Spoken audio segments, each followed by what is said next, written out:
꽃씨는 알까요? 아주 조그마한 자기 몸이 딱딱한 땅을 뚫게 되리란 걸. 꽃씨는 알까요? 아주 조그마한 자기 몸이 세상을 물들이는 꽃이 되리란 걸. 꽃씨는 알까요? 정말 정말 조그마한 자기 몸이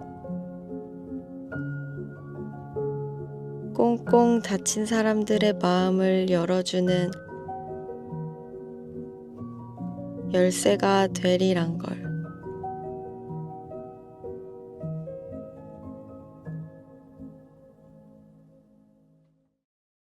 여러분, 작은 씨앗 하나가 땅 속에서 보이지도 않지만 그 꽃씨가 자라나서 아름다운 꽃밭을 이루는 것, 우리가 사는 세상에 하나님이 심어놓은 자연의 법칙이에요. 봄이 오고 여름이 오고 가을이 오고 겨울이 오는 이 자연 세계에 심겨진 법칙이 심어서 거두는 법칙입니다. 여러분, 자연 세계만 아니라 우리의 인생의 여정 속에서도 동일하게 이 법칙이 작용을 합니다. 심은 대로 거둔다는 겁니다. 자, 그래서 오늘 저는 여러분에게 소중한 여러분은 어떤 것들을, 어떤 씨앗들을 뿌리며 사십니까? 이 말씀을 나누고 싶어요. 현대인들을 가리켜서 고요한 절망을 품고 산다, 그렇게 말을 해요. 겉으로는 드러나지 않는데 마음속엔 늘 불안하고 마음속에는 뜻모를 두려움이 있고, 그래서 그 고요한 절망을 품고 살아가는 거예요. 그래서 사람들에게는 정말 필요한 것이 맛있는 밥이 아니고 예쁜 옷이 아니라 우리 마음속에 희망이라는 씨앗이 필요한 거예요. 희망의 씨앗. 여러분들은 어떤 씨를 뿌리며 사십니까?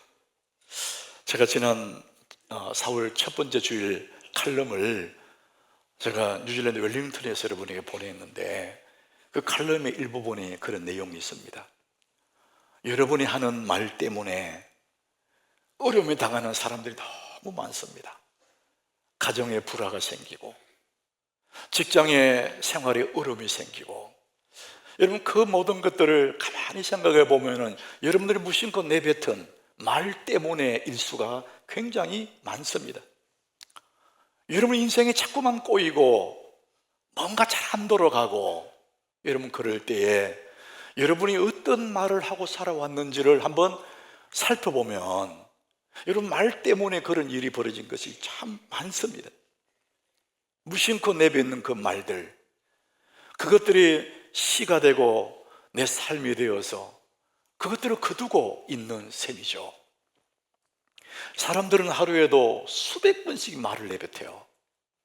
입으로 내뱉는 말도 있지만은 무의식 중에 내 속에 팽팽 돌아가는 그것 또한 언어잖아요.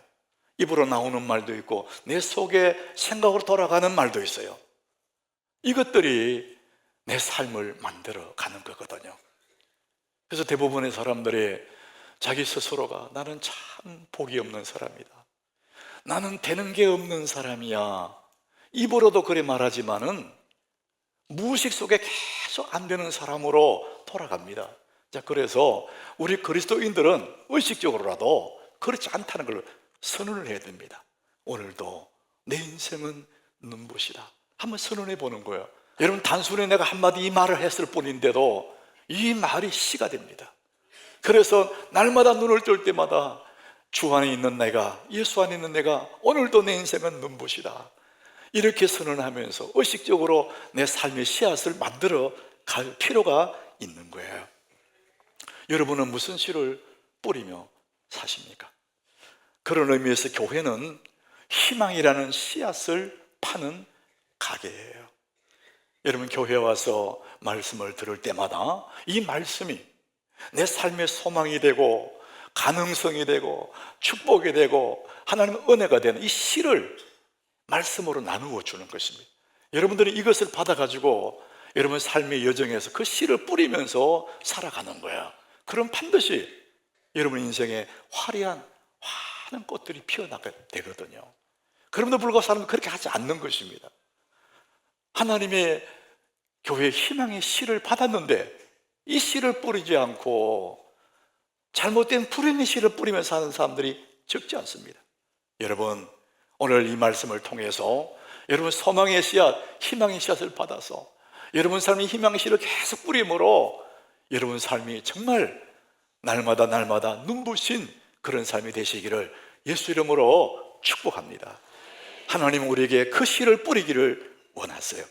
자, 오늘 우리가 읽었던 이 열왕기하 5장의 말씀 보면은 희망의 씨앗을 뿌리는 한 사람이 나옵니다. 날마다 축복의 씨를 뿌리는 사람이에요. 자, 오늘 본문 2절에 이 사람이 나오는데 이 사람을 이렇게 표현합니다. 어린 소녀 하나, 이렇게 얘기해요. 아람에서 잡아온 사람인데 어린 소녀 하나, 이름도 없어요. 이 소녀는 무슨 일을 하느냐? 나아만 장군 집에서 그의 아내에게 수종드는 종입니다. 이름도 없는데 어린 소녀 하나, 이 사람은 희망의 씨를 뿌리는 사람이고 이 가정의 복덩어리로 그 집에 있는 것을 성경은 표현하고 있습니다. 어린 소녀 하나, 이렇게 표현했는데 1절에 보면 그 주인은 어떤 사람인지를 대조적으로 표현을 해요. 그 주인은 어떤 사람이냐? 아람 왕의 군대 장관 나아만이다. 왕 다음의 자리에 있는 만큼 군대 장관이다, 그 주인이. 그리고 그의 주인 앞에서, 그 왕 앞에서 크고 존귀한 자다, 대단한 자리에 올라간 사람이다, 이렇게 표현합니다. 그리고 마지막 부분에 보니까 그는 큰 용사다. 웬만한 군인이 아니고 큰 용사다. 그런데 그는 큰 용사이나 나병 환자이더라. 겉으로는 너무나 화려한데 그 속에는 슬픔이 있는 거예요. 계급장단, 외모로 볼 때는 성공한 사람인데 그 마음에 슬픔이 있는 겁니다. 이게 사람의 모습 같아요. 자, 그 집에 이 소녀가 살고 있습니다. 그런데 이 소녀가 이 나병 환자 된 자기 주인에게 희망을 선언합니다. 여러분, 그 당시에 이 피부에 고름이 나고 썩어가는 이 나병을 고칠 의사도 없고 약도 없었어요. 다른 말로 하면은 이 나아만 장군은 희망이 없는 사람이에요. 그런데 그 집에 있는 어린 소녀가, 이스라엘 잡혀온 어린 소녀가 희망의 소식을 전해줍니다. 여러분, 그 희망의 소식이 오늘 3절이에요.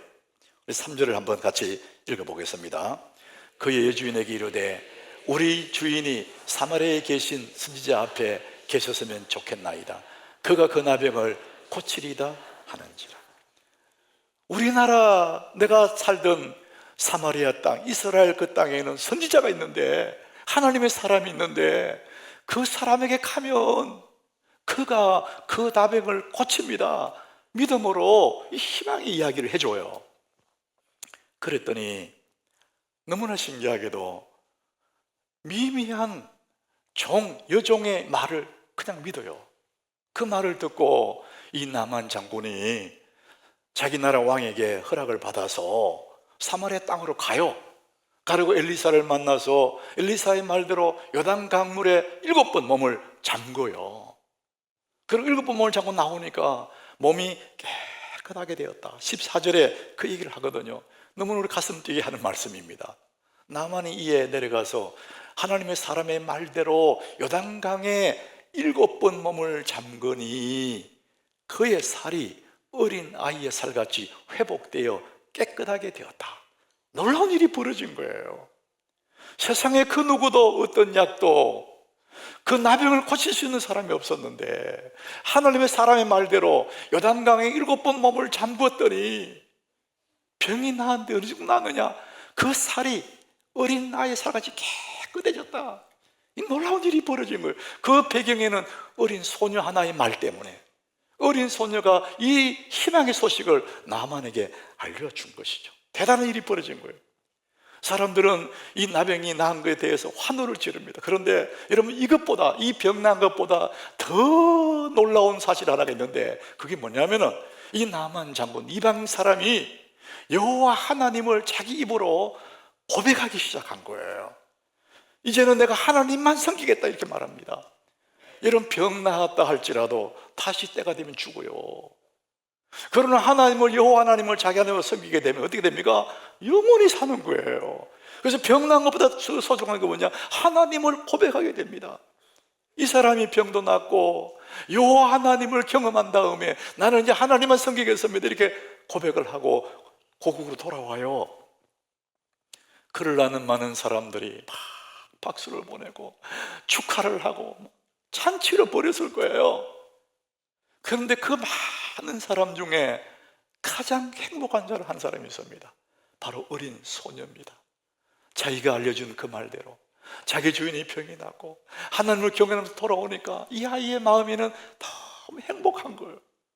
뭘 많이 가진 건 아니지만 자기의 뿌린 그 씨앗의 열매가 맺혀지는 걸 보면서 너무나 행복했다.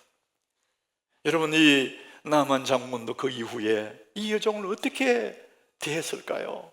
아마 우리는 보지 않아도 압니다. 너무나 따뜻하게 가족처럼 귀하게 대했을 거예요. 사랑하는 여러분, 우리는 이게 오늘 본문의 이 결말이거든요. 그런데 여러분, 우리 사람의 마음으로 이 소녀의 입장에서 한번 생각해 보면 너무 억울한 거예요. 이 어린 소녀는 어떤 사람이냐? 이 나만 때문에 포로로 잡혀왔죠. 남의 나라에, 아람에. 그것도 잡혀와서 그 집에 종살이 하고 있는 거잖아요. 그런 입장에서는 나만은 자기에게 원수예요. 꽃필 나이에 포로로 잡혀왔으니 자기 인생 꽃도 펴보기 전에 망한 거 아닙니까? 나만 때문에. 그야말로 나만은 원수예요. 근데 원수가 병이 들었을 때 이 소녀의 입장에서는 너무 고소했을 거예요. 아, 잘됐다, 너 한번 당해봐, 나를 그렇게 못 살릴 꼴들이 당해봐, 속으로 고소했을 거예요, 보통 사람 같으면. 근데 이 소녀는 그런 마음을 갖지 않아요. 일반적으로는 다 그런 마음 같지만 그런 마음 갖지 않습니다. 스스로도 내가 이 남의 나라에 종살이하고 포로인데 내가 뭐 하겠어, 자포자기하고 희망을 포기하고 그래 산 것도 아니에요.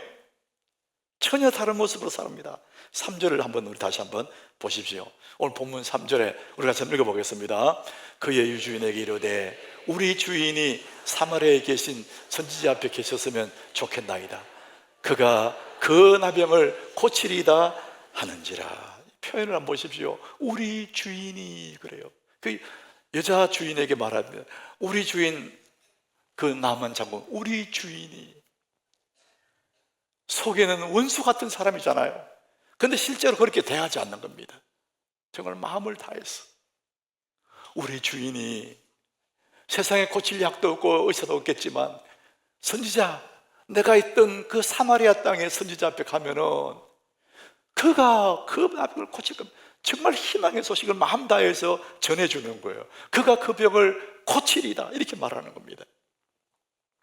여러분, 이 소녀는 정말 하나님을 경외하는 사람의 모습으로 살아간 거예요. 자기 자신의 앞날만 생각하고 자기 자신의 잘 먹고 잘 살고 생각했다면 일을 할 수가 없잖아요. 그렇다면 성경에 기록될 이유도 없어요. 소녀는 그 이방나라 나만 장군의 집에 떨어진 한 알의 밀알입니다. 그 밀알에 썩어서 열매를 맺었어. 그 온 이방의 집이 행복해지고 이 소녀 때문에 그 얼마나 많은 사람들이 여호와 하나님을 알게 되지 않습니까? 이 소녀는 너무나 행복합니다. 그래서 이 소녀는 남의 나라의 이방 가정에 떨어져 있는 하늘의 밀알인 거죠. 사랑하는 여러분, 우리는 우리 인생의 목적이 중요한 사람이 되는 게 아니에요. 우리의 인생의 목적은 가치 있는 사람이 되는 것입니다.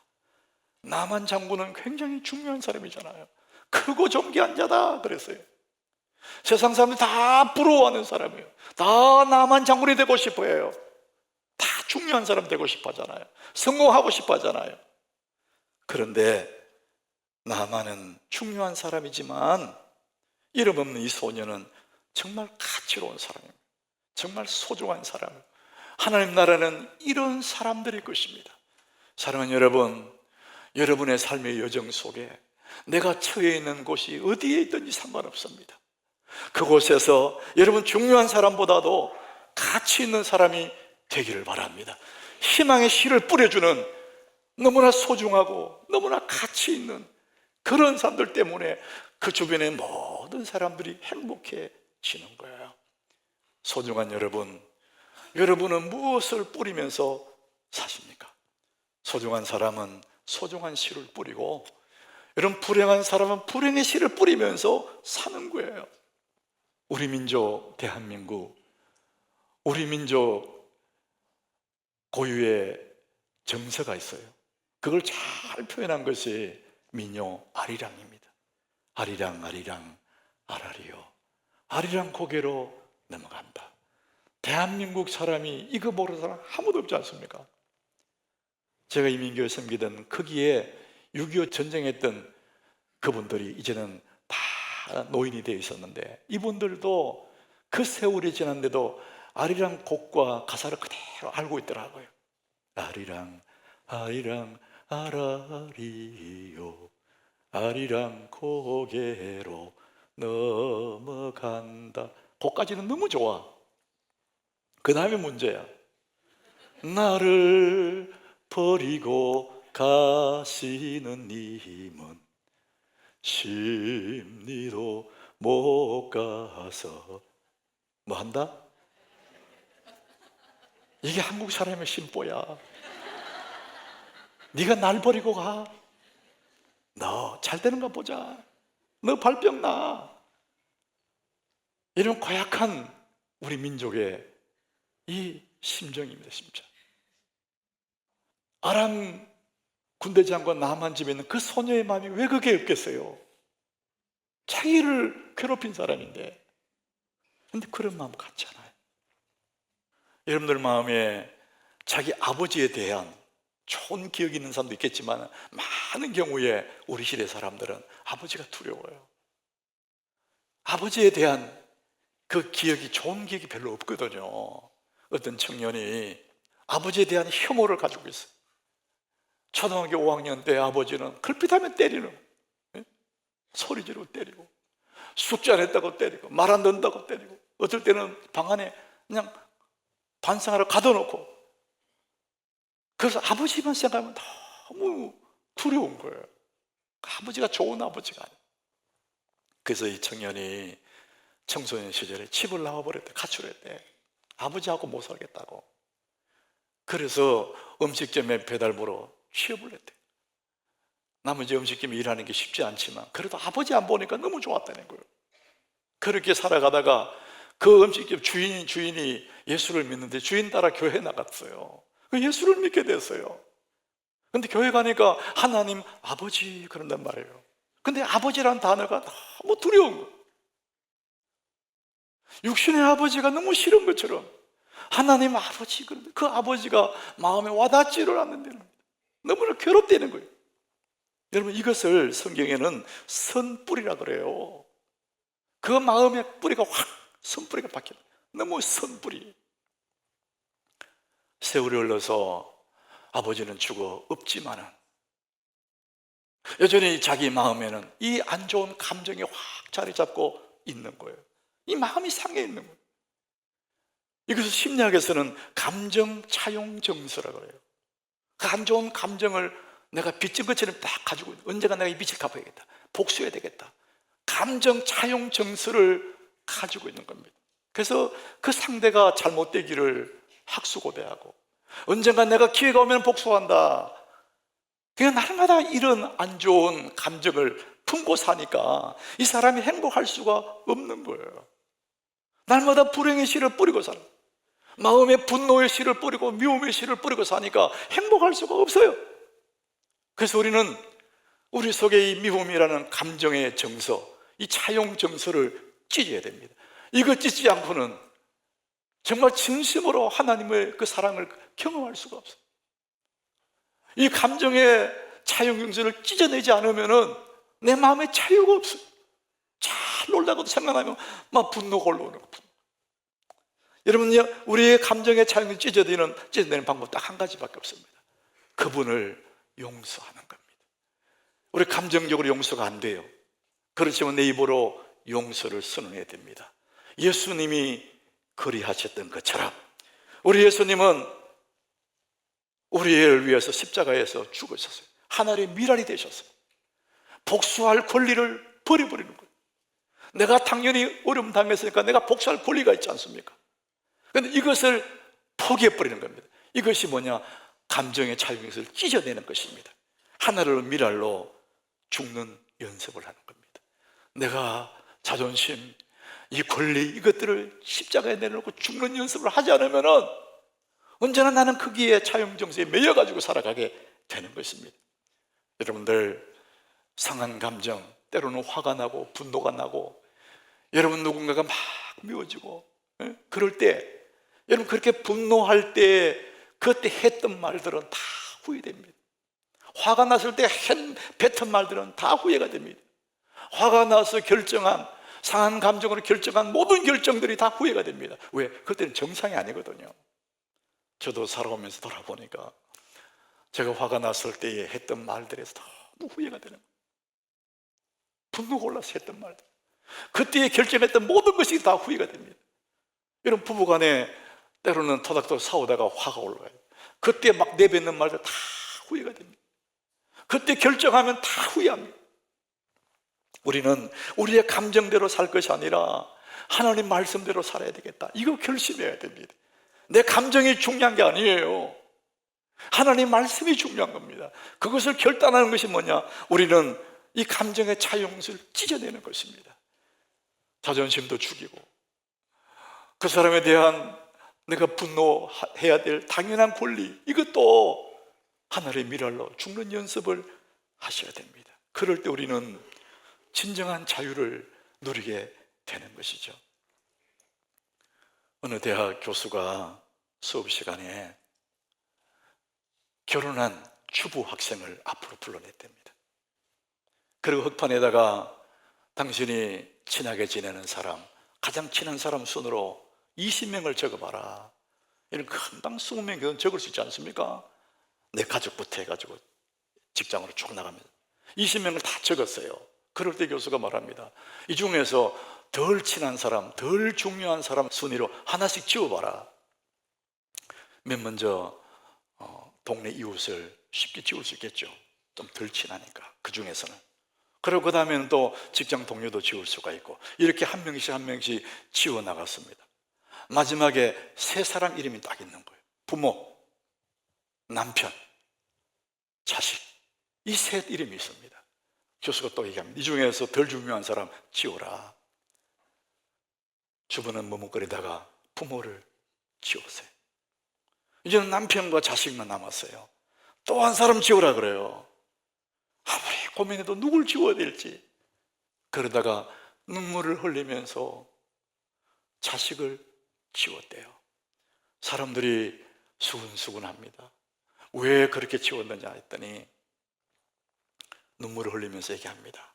세월이 가면 부모도 떠나고 자식도 다 떠나게 되고 마지막까지 내 곁에 남을 사람 남편밖에 없지 않습니까?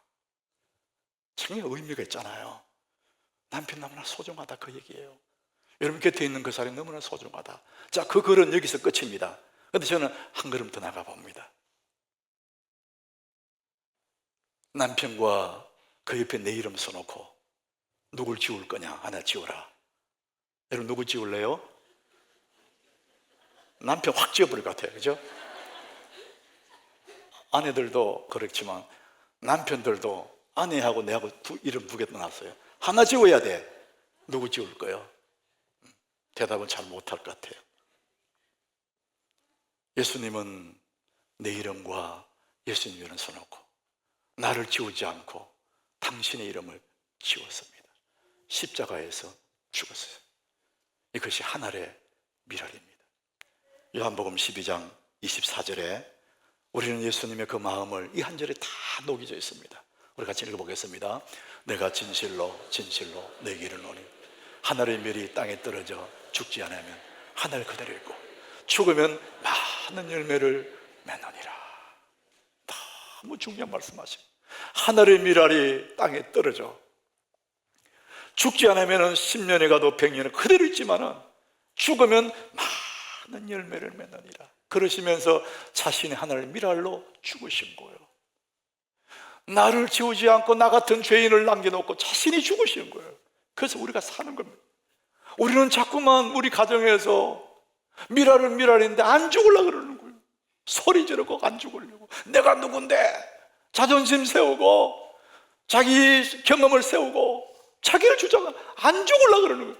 그러니까 열매가 없습니다. 하늘의 밀알이 죽지 않으면 하늘 그대로 있고 죽으면 많은 열매를 맺느니라. 사랑하는 여러분 가정에 하늘의 밀알이에요. 여러분 속해 있는 그 구성원 속에 하늘의 밀알이에요. 우리는 세상은 자꾸만 우리를 나만이 되라고, 화려한 사람들 성공하라고 이렇게 부추기지만 하나님은 우리에게 너 하늘의 밀알이야. 너 죽으면 많은 열매를 맺는 거야. 그것이 진정한 너의 기쁨이야. 너의 만족이야. 참된 행복이 크게 있는 거야. 주님 그렇게 말씀하시는 것입니다. 사랑하는 여러분, 우리는 하늘의 밀알입니다. 소중한 당신, 무슨 씨를 뿌리고 사십니까? 여러분 가정에 내가 죽지 않아서 문제가 생깁니다.